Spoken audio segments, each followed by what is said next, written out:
Right, beta. So now talking about the bacterial conjunctivitis at the very first, उसके बाद viral conjunctivitis and everything. So it's really interesting now, beta. The bacterial conjunctivitis ये तीन different तरह की होती है, depend करता है कि उसकी कुछ स्पेशलिटीज़ होती हैं। मैं आपको बताता हूँ, जैसे कि एक होती है म्यूको प्यूरुलेंट कंजक्टिवाइटिस, जिसमें एक्सुडेट जो बनता है ना, वो म्यूको प्यूरुलेंट एक्सुडेट बनता है। और एक होती है प्यूरुलेंट कंजक्टिवाइटिस, जिसमें कम्प्लीटली प्यूरुलेंट एक्सुडेट बनता है। और एक होती है बेटा मेम्ब्रेनस कंजक्टिवाइटिस, जिसमें क्या होता है कि कंजक्टिवा के ऊपर एक मेम्ब्रेन बन जाती है। I'll obviously be talking about everything, what does this membrane mean. So talking about the mucopurulent conjunctivitis at the very first, it is actually the इसको हम पिंक आई भी कहते हैं, ठीक है बच्चों। म्यूकोप्यूरुलेंट कंजक्टिवाइटिस, इसको हम पिंक आई भी कहते हैं। So it is the acute inflammation of the conjunctiva, जिसके अंदर किस तरह का डिस्चार्ज बनता है बच्चों? म्यूकोप्यूरुलेंट डिस्चार्ज बनता है और आई पूरी रेड हो जाती है, ठीक है। So what are the causative agents behind this? Almost any bacteria can cause the mucopurulent conjunctivitis, but the common organisms are the Staph aureus, Streptococcus pneumonia, and the Haemophilus influenza. These are some common babies, right? But any bacteria can cause the mucopurulent conjunctivitis, okay? And the less common organisms, less common bacteria are like the Moxarella, Leishmania, and the Proteus and the Klebsiella. They are less common, right? We talk about the clinical features of the patient with the mucopurulent conjunctivitis कि patient present कैसे करता है, उसके symptoms क्या होते हैं और उसकी साइंस क्या होती हैं, तो इसके बारे में ज़रा बात करते हैं। So yeah, the symptoms and the signs gonna be really easy. Acute onset of redness. Okay, so patient comes to you with a mucopurulent conjunctivitis. पहले ही बात हुई थी कि रेडनेस होती है और ऐसा लगता है कोई फॉरेन बॉडी है आँखों के अंदर, foreign body sensation and the burning and discharge किस तरह का? म्यूकोप्यूरुलेंट डिस्चार्ज, ठीक है बच्चों। अच्छा, जैसे ही आप सुबह में उठते हो, रात जाहिर सी बात है बेटा, जब आप पूरी रात सोते हो तो आंखें बंद करके सोते हो, आईलिड्स क्लोज करके सोते हो। जब दोनों आईलिड क्लोज होती हैं रात के टाइम जब आप सो रहे हो, तो अंदर म्यूकोप्यूरुलेंट डिस्चार्ज इतना जम जाता है पूरी रात में कि सुबह में आईलिड्स ओपन करना बड़ा मुश्किल हो जाता है, ठीक है बच्चों। आप देखें ज़रा क्या क्या हुआ है। On waking up in the morning, the eyelids are glued together and they are difficult to open due to accumulation of the exudate during the night. पूरी रात आईलिड्स बंद होती हैं, अंदर म्यूकोप्यूरुलेंट एक्सुडेट जमा होता है और वो इतना जमा हो जाता है बेटा रात में कि आप सुबह जब उठते हो तो आईलिड्स आपस में चिपकी हुई होती हैं, उनका खुलना थोड़ा मुश्किल हो जाता है। Comes right after this is after symptoms is the signs of mucopurulent conjunctivitis. Mild form में क्या साइंस आती हैं, ठीक है, और सीवियर फॉर्म में क्या आती हैं? In mild form there is redness maximal in the fornix, that is the forniceal conjunctiva में, एंड द पल्पेब्रल का पार्ट ऑफ द कंजक्टिवा में। ये साइन है बेटा। Redness is a sign, obviously it's not a symptom. And mild form में redness कहाँ कहाँ होती है? फार्निशियल कंजक्टिवा में होती है और पल्पेब्रल कंजक्टिवा में होती है, सही है। और सीवियर फॉर्म के अंदर क्या होता है कि whole conjunctiva is hyperemic, hence called the pink eye. इसके अंदर आपकी palpebral part of conjunctiva, forniceal part of conjunctiva, bulbar conjunctiva, all every part of the conjunctiva is involved. It is red and more like red or pink, so we call it pink eye. Discharge is mucopurulent, ठीक है, and the flecks of the mucus may present in the fornical part of the conjunctiva. जो टूटी हुई जो mucus के plucks होते हैं, छोटे छोटे टुकड़े म्यूकस के, अगर ये आपकी देखो ना बेटा, ये है फॉर्निशियल कंजक्टिवा, इसके आगे बल्बार कंजक्टिवा और इधर पल्पेब्रल कंजक्टिवा। हाँ, यहाँ छोटे छोटे टुकड़े ये म्यूकस फ्लेक्स नज़र आ रहे हैं। तो इस तरीके से बेटा ये होता है, ठीक है। आईलिड मार्जिन्स में आपको म्यूकोप्यूरुलेंट डिस्चार्ज देखने को मिलेगा, ठीक है। Eyelashes matted by the discharge, जाहिर सी बात है बेटा, इतना म्यूकोप्यूरुलेंट डिस्चार्ज, इतना स्टिकी सा डिस्चार्ज है तो आई लैशेस आपस में चिपक जाएंगे। और उसके अलावा पेपिलरी रिएक्शन होता है, लेकिन बहुत माइल्ड पेपिलरी रिएक्शन। ये सारा रिएक्शन है कंजक्टिवा के अंदर कि कंजक्टिवा के अंदर पेपिला बनने लगते हैं। अगर आपकी ये कंजक्टिवा है तो उसमें यूँ पेपिला बनते हैं। ये होता है म्यूकोप्यूरुलेंट कंजक्टिवाइटिस में, लेकिन बड़ा माइल्ड होता है, बड़े मतलब वैसे तो मैं I don't think the people with the mucopurulent conjunctivitis comes and they say they have papilla in their conjunctiva, but if they have mild papillary reaction, okay, visual activity patient की normal होती है, अच्छे से देख पाता है। ठीक है जी, इस तरीके से। तो ज़रा साइंस को नज़र में रखें आप अपने बेटा, और इसकी अब एक पिक्चर देख लें। अब इस पिक्चर के अंदर बच्चों एक चीज़ आपको दिख रही होगी कि this is the severe form, by the way. Why this is the severe form of the mucopurulent conjunctivitis? As you can see that this is the palpebral conjunctiva, this is the pharyngeal conjunctiva, this is the bulbar conjunctiva. Every portion of the conjunctiva is just red or we can say pink. ठीक है, म्यूकोप्यूरल discharge जमा हो गया है। ठीक है, IELTS की margins पे आपको डिस्चार्ज दिख रहा है, आईलैशेस यहाँ पे दिख रहे हैं, शायद पिक्चर में ना दिख रहे हों, वो आपस में मेट हो चुके हैं, चिपक चुके हैं। ठीक है बच्चों, इस तरीके से। अच्छा, ये तो साइन सिम्टम डिस्कस कर लिया। इसके बाद how do you make the diagnosis? On the basis of the clinical signs. What clinical signs? Mucopurulent discharge, complete redness of the eye, matting, or what should I say? Yeah, eyelashes are just like they are sticky with each other. Okay, these are some signs. Laboratory investigation not routinely required, not required. Okay, what about the treatment options beta? Irrigation of the conjunctiva. Irrigation यानी कि normal saline लेके आप आई को wash करो, जिससे सारा discharge जो होता है अंदर जमा हो जाता है, फॉर्निक्स के अंदर वो निकल आता है। और इसके अलावा लिड हाइजीन रखना ज़रूरी है, क्योंकि डिस्चार्ज पे लिड पे भी जमा होता है और आई लैशेस भी ख़राब होते हैं जिसकी वजह से, तो इसकी वजह से या लिड हाइजीन ज़रूरी है, आई लिड की हाइजीन ज़रूरी होगी। तो जितना भी म्यूकोप्यूरल एक्सुडेट बनाए वो लिड से हट जाएगा। ठीक है, और कभी कभार तो ऐसा होता है ना बेटा कि अगर बहुत वक्त तक आई लिड के ऊपर म्यूकोप्यूरल डिस्चार्ज पड़ा रहेगा तो वो हार्ड हो जाता है, क्रस्ट की शक्ल ले लेता है। तो आपने एक्सुडेट भी निकालना है, अगर क्रस्ट बन गए हैं तो वो भी निकालने हैं। ठीक है बच्चों, इस तरीके से। अच्छा, इसके अलावा टॉपिकल एंटीबायोटिक ड्रॉप्स, क्योंकि ऑब्वियसली ये बैक्टीरियल इन्फेक्शन है तो टॉपिकल एंटीबायोटिक देनी पड़ेगी, जैसे कि क्लोरामफेनिकोल, जेंटा, टोबरा, सिप्रो, ओफ्लॉक्सोसिन, मॉक्सीफ्लॉक्सोसिन। ये कुछ नाम याद रखने पड़ेंगे बेटा आपको। Every 2 hourly to 6 hourly per day, हर 2 घंटे के बाद डालते रहें आँख के अंदर कतरे, या फिर हर 6 घंटे के बाद। ठीक है, साथ में एंटीबैक्टीरियल ऑइंटमेंट भी डालेंगे। ठीक है, साथ में एंटीबैक्टीरियल ऑइंटमेंट भी डालते हैं, जैसे पॉलीफेक्स हो गया, तोब्रामाइसिन का ऑइंटमेंट, ड्रॉप्स नहीं ऑइंटमेंट की बात कर रहा हूँ। ठीक है, सिप्रो का भी ऑइंटमेंट आता है बेड टाइम पे। कतरे तो दिन में आप डालते हो डे टाइम में, और ऑइंटमेंट रात को आँखों में डाल के सो जाते हो। जब आप सुबह उठो तो इतना डिस्चार्ज जमा हुआ ना हो और आपको सुकून से आप आंखें खोल सकें। ठीक है, इस तरीके से 60% of the cases of the mucopurulent conjunctivitis resolve within a week without any treatment required. ठीक है, this is it. Comes after the mucopurulent conjunctivitis बेटा इट्स अ प्यूरुलेंट कंजक्टिवाइटिस, जिसको हम गोनोकोकल कंजक्टिवाइटिस भी कहते हैं। Let me tell you बेटा, the one we discussed previously that was mucopurulent conjunctivitis, उसमें म्यूकस प्लस पस थी डिस्चार्ज के अंदर, यहाँ पे सिर्फ और सिर्फ डिस्चार्ज के अंदर पस है। ठीक है, म्यूकस नहीं है। और दूसरा बड़ा डिफरेंस आपके म्यूकोप्यूरुलेंट कंजक्टिवाइटिस और प्यूरुलेंट कंजक्टिवाइटिस में, the purulent mucopurulent one was acute inflammation of the conjunctiva. This baby is kind of hyper acute inflammation, severe inflammation, very sudden onset. Discharge purulent होता है और आइज जो होती है बेटा वो रेड हो जाती है। ठीक है, causative agent in this case is only Neisseria gonorrhea, the bed boy. Previously there was a list of bacteria, common ones I told you, but here is the only bacteria, that's the Neisseria gonorrhea. What's the source of infection? Genitourinary tract infections. genitourinary tract में होता है तो फिर आंखों में कैसे आता है? That's a good question. During sexual practice में भी, या फिर हो सकता है जो न्यूबॉर्न बेबीज़ होते हैं जब मदर की बर्थ कैनाल से निकलते हैं तो उनकी आंखों में इन्फेक्शन आ जाता है, तो सेक्सुअल प्रैक्टिस से और न्यूबॉर्न बेबी की डिलीवरी के टाइम पे ही हो सकता है। ठीक है बेटा, इस तरीके से 2 एज ग्रुप्स को ये पकड़ता है इन्फेक्शन। कौन से 2 एज ग्रुप्स हैं? एक तो इन्फेंट्स हो गए, infection is transmitted from mother या during delivery through the infected birth canal. Adults के अंदर जेनिटल प्रैक्टिस के थ्रू और ओरल प्रैक्टिस के थ्रू, whatever the sexual practice, but या जेनिटल्स के थ्रू ये ट्रांसमिट होता है। ठीक है बेटा, एक पेशेंट है जिसको प्यूरुलेंट कंजक्टिवाइटिस, वो आपके पास प्रेजेंट कैसे करेगा? एज आई मेंशन बेटा, there will be hyper acute onset.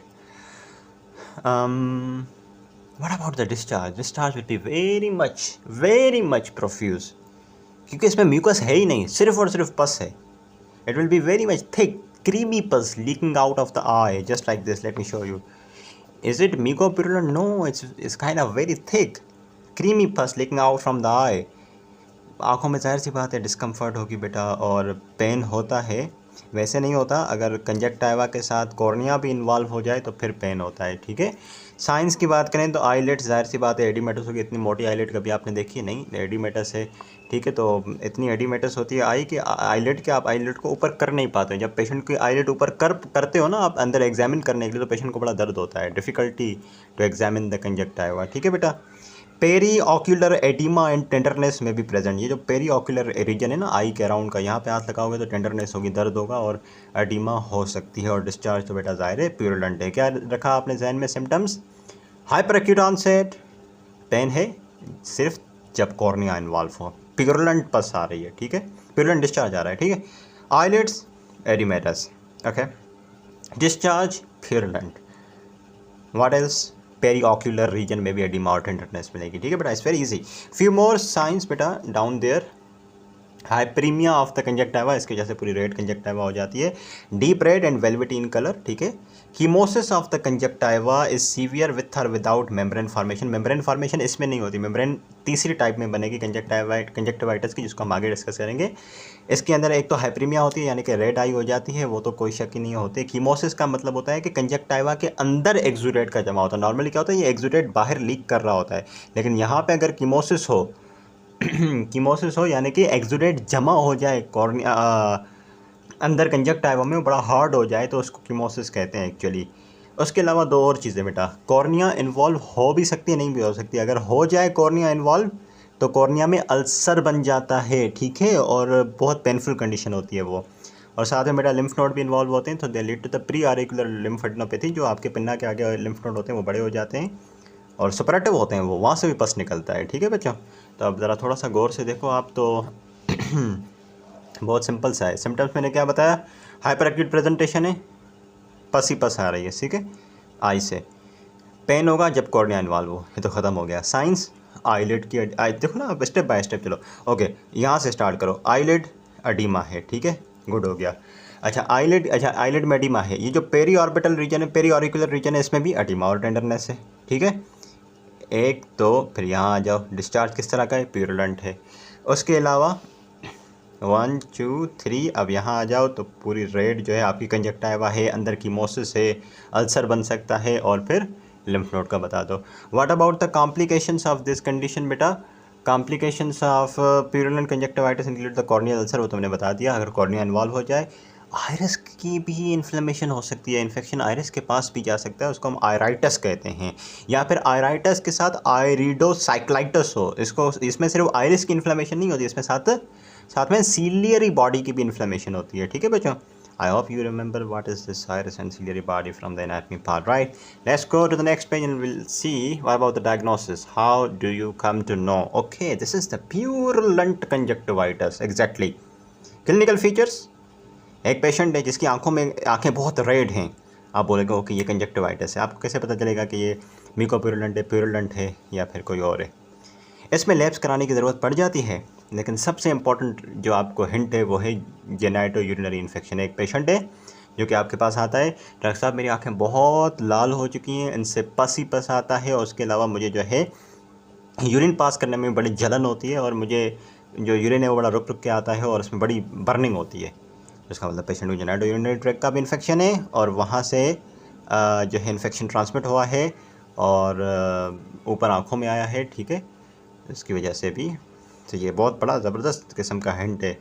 उसके अलावा बेटा आप जो है क्या करते हो, आँखों से ये जो पस आ रहा है इसका सैंपल लेके ग्राम स्टेनिंग के लिए भिजवा देते हो, और उसको ग्राम स्टेनिंग करते हो तो पता चल जाता है कि नेज़ेरिया गोनोरिया। ग्राम स्टेनिंग ना करो तो कल्चर सेंसिटिविटी कर सकते हो।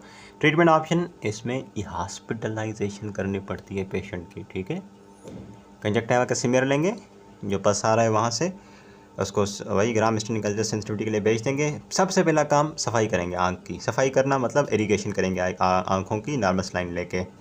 बाकी बैक्टीरियल इन्फेक्शन है बेटा, नेज़ेरिया गोनोरिया, तो एंटीबायोटिक्स यूज़ करेंगे। टॉपिकल ड्रॉप यूज़ करते हैं डे टाइम में, और रात में सोने से पहले ऑइंटमेंट डाल देते हैं। दिन में कतरे डालते हैं और रात में ऑइंटमेंट डाल देते हैं, ठीक है, ताकि सुबह पेशेंट उठे तो अंदर पस ना जमा हुई हो और आंखें खोलना थोड़ा पॉसिबल हो। ये तो टॉपिकल हो गया बेटा। सिस्टमिक में ऑरली भी देते हैं, इंजेक्शन भी लगा देते हैं एंटीबायोटिक्स की। और अगर पेशेंट को बहुत ज़्यादा दर्द हो रहा है और कॉर्निया इन्वॉल्व हो चुकी है तो टॉपिकल एट्रोपिन देंगे जिससे पीपल थोड़ा डायलेट हो जाएगा, जिससे ड्रेनेज भी पॉसिबल हो जाएगी और उसके अलावा पेन भी कम हो जाएगा। ठीक है बच्चों, इसके बाद कम्स द मेम्ब्रेनस कंजक्टिवाइटिस, इसको ज़रा डिस्कस करते हैं। ठीक है बच्चों, राइट बेटा, talking about the membranous conjunctivitis now. The membranous conjunctivitis is obviously, as previous, it's acute inflammation of the conjunctiva. But the very important thing about this is there is the formation of the membrane on the conjunctiva. You see previously the purulent type of the conjunctivitis. उसमें किसी किस्म की पस membrane थी नहीं थी, सिर्फ पस ही discharge था. You see the previous mucopurulent discharge. So उसमें mucopurulent conjunctivitis में mucopurulent discharge था, किसी किस्म की पस नहीं थी. But here comes this nice little baby, that is the formation of the membrane on the conjunctiva. Can you see this thing?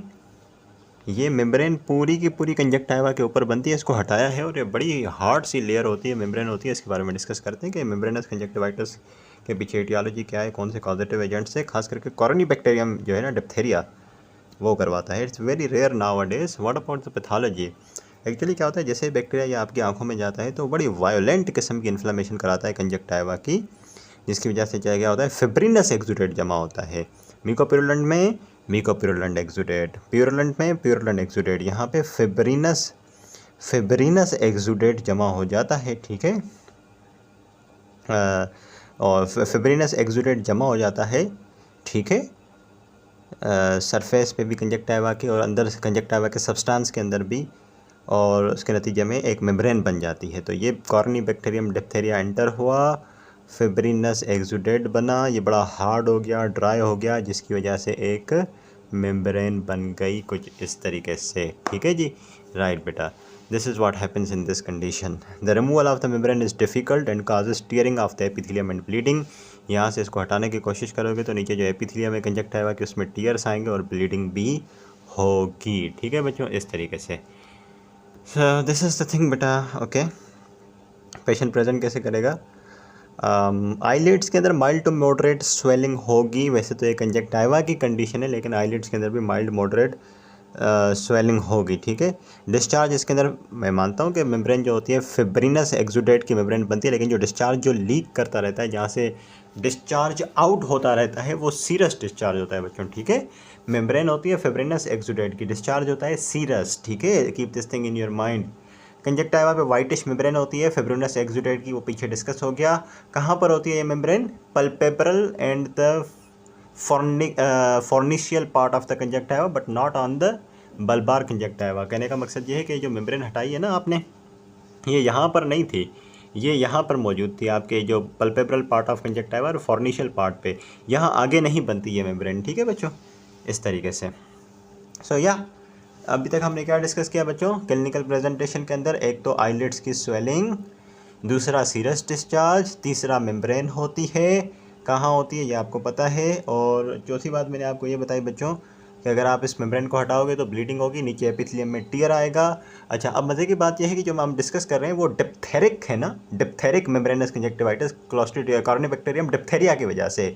The non diphtheric membrane consist of the coagulated exudate adherent to the inflamed conjunctival epithelium. कहने का मकसद ये है बच्चों, जो membranes conjunctivitis है वो mostly corny bacterium diphtheria की वजह से होती है, और उसमें वही आपकी वाइटिश मेम्ब्रेन बनती है फिब्रिनस एक्सुडेट की, जो बड़ी हार्ड होती है।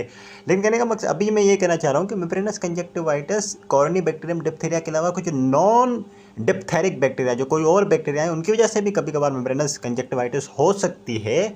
तो उन केसेस में जो मेम्ब्रेन बनती है वो फिब्रिनस एक्सुडेट की नहीं होती, वो कोआगुलेटेड एक्सुडेट की होती है। ठीक है बच्चों, इस तरीके से, राइट, वो बड़ी इजीली पील ऑफ हो जाती है। ये आप फिब्रिनस एक्सुडेट की डिप्थेरिया वाली मेम्ब्रेन आप हटाओ, बड़ी ब्लीडिंग होती है नीचे से। नॉन डिप्थेरिक मेम्ब्रेन होगी, इजीली पील ऑफ हो जाएगी और ना ही नीचे एपिथेलियम को ख़राब करेगी। ठीक है, इसीलिए इसको हम सूडो मेम्ब्रेन भी कहते हैं। तो दो चीज़ें, अगर मेम्ब्रेनस कंजक्टिवाइटिस बेटा कॉर्नी बैक्टीरियम डिप्थेरिया की वजह से हुई है तो जो मेम्ब्रेन बनेगी वो फिब्रिनस एक्सुडेट की होगी। पील ऑफ करोगे, ब्लीडिंग होगी, नीचे एपिथेलियम में टीयर आएगा। दूसरी बात, अगर नॉन डिप्थेरिक बैक्टीरिया की वजह से ये मेम्ब्रेन बनी है तो इसके अंदर कोआगुलेटेड मटेरियल होगा, और दूसरी इंपॉर्टेंट बात, ये इजीली पील ऑफ हो जाएगी। ठीक है, उसको फिर हम ट्रू मेम्ब्रेन नहीं सूडो मेम्ब्रेन कहते हैं। और बेटा इसमें भी peri auricular lymph nodes enlarge होते हैं। What about the complications of this membranous conjunctivitis? Cornea involve हो सकती है बाद में, जिसकी वजह से अल्सर बन सकता है। कंजक्टिवा की साइकेट्राइजेशन हो जाती है, साइकेट्राइजेशन हो जाती है, दैट इज़ द फाइब्रोसिस और स्कैरिंग हो जाती है कंजक्टिवा की, खास करके पल्पेब्रल पार्ट ऑफ कंजक्टिवा बड़ा हार्ड हो जाता है। ये जो है ना बेटा इस तरीके से, ये जाहिर सी बात है कंजक्टिवा की जो पल्पेब्रल पार्ट है, इस पल्पेब्रल पार्ट के ऊपर ही ये मेम्ब्रेन मौजूद है ना, इसकी वजह से ये पूरा पल्पेब्रल पार्ट कंजक्टिवा का बड़ा हार्ड स्कार्ड हो जाता है, जिसकी वजह से पेशेंट को एंट्रोपियन हो जाता है, या आईलिड अंदर की तरफ टर्न कर जाती है इसकी स्कैरिंग की वजह से। दूसरा ट्राइशियासिस होती है, यानी कि ये आई लैशेस जो है वो अंदर की तरफ आ जाते हैं। कुछ और कंडीशन है जो कि आगे मैं इनकी अपनी एक्सप्लेनेशन में बताऊँगी, जैसे जीरोप्थेल्मिया, सिम्प्लीफ्रॉन और एंकाइलोबेफ्रॉन. So we'll better discuss these conditions later, but for now you keep in your mind that in the case of membranous conjunctivitis cornea can be involve, और कॉर्निया के अंदर अल्सर्स बन सकते हैं, ठीक है, या एक बड़ा अल्सर बन सकता है। रही बात कंजक्टिवा, कंजक्टिवा के अंदर क्या मसला होगा, कंजक्टिवा बड़ी स्कार्ड हो जाएगी, फाइब्रोस्ड हो जाएगी, इसको हम साइकेट्राइजेशन कहते हैं, ठीक है। और उसकी वजह से क्या होगा, अगर ये स्कार हो जाए पूरी तो ये अंदर की तरफ चली जाएगी, इसको हम कहते हैं एंट्रोपियन, या आई लैशेस अंदर की तरफ चले जाएंगे, उसको ट्राइशियासिस कहते हैं, और बाकी सारी चीज़ें बेटा, ठीक है। और जो सीलियरी बॉडी होती है तो वो भी इन्वॉल्व हो जाती है एज अ कॉम्प्लिकेशन, जिसकी वजह से अकोमोडेशन रिफ्लेक्स नहीं हो पाता, ठीक है। How do we make the diagnosis of this membranous conjunctivitis, clinical features की बेसिस पे। क्लिनिकल फीचर कौन से भाई, सामने मेम्ब्रेन नज़र आ रही है, it is the membranous conjunctivitis, ठीक है, इस तरीके से। लेबोरेटरी इन्वेस्टिगेशन में स्टेनिंग और कल्चर सेंसिटिविटी बेटा आपको बैक्टीरिया दिख जाएगा अच्छे से, ठीक है। चलें, इसके बाद बच्चों कम्स द ट्रीटमेंट पार्ट के मेम्ब्रेनस कंजक्टिवाइटिस का क्या ट्रीटमेंट किया जाए। Every case of the membranous conjunctivitis should be treated as the diphtheric unless negated by the laboratory investigation. आपके पास पेशेंट आता है, डॉक्टर साहब मुझे मेरी आंखें बहुत लाल हो चुकी हैं, और ये देखें मेरे कंजक्टिवा के हिस्से में इतनी बड़ी थिक मेम्ब्रेन बन चुकी है, आप क्या कहेंगे, ये डिप्थेरिक मेम्ब्रेनस कंजक्टिवाइटिस है या नॉन डिप्थेरिक है, आप कुछ कह नहीं सकते, लेकिन आप उसको ट्रीट करोगे एज अ डिप्थेरिक कंजक्टिवाइटिस, क्योंकि डिप्थेरिक कंजक्टिवाइटिस ज़्यादा कॉमन होती है कंपेयर टू नॉन डिप्थेरिक कंजक्टिवाइटिस। जब तक लेबोरेटरी इन्वेस्टिगेशन नहीं आ जाती, वो प्रूव नहीं कर देती कि ये नॉन डिप्थेरिक है, तब तक आप इसको डिप्थेरिक कहेंगे, ठीक है। सबसे पहला काम आई वॉश करेंगे, इरिगेशन करेंगे बेटा, ठीक है, ताकि डिस्चार्ज निकल जाए। पील ऑफ करेंगे मेम्ब्रेन को, अगर इजीली पील ऑफ हो रही है तो मतलब नॉन डिप्थेरिक बैक्टीरिया था, अगर इजीली पील ऑफ नहीं हो रही, नीचे से ब्लीडिंग करवा रही है, एपिथेलियल टियर आ रहा है, तो उसको हम कहते हैं बेटा फिर वो डिप्थेरिया कॉज है। एंटीटॉक्सिन एंटी डिप्थेरिक सीरम आता है, वो बेटा इसको हम देंगे पेशेंट को, टॉपिकल एंटीबायोटिक सेकेंडरी इन्फेक्शन से बचने के लिए सिस्टमिक एंटीबायोटिक भी दे सकते हैं ओरल या इंजेक्शन की फॉर्म में, ठीक है बच्चों, इस तरीके से। राइट आफ्टर दिस बेटा, that the previous part was all about the bacterial conjunctivitis, will now be talking about the viral conjunctivitis, ठीक है।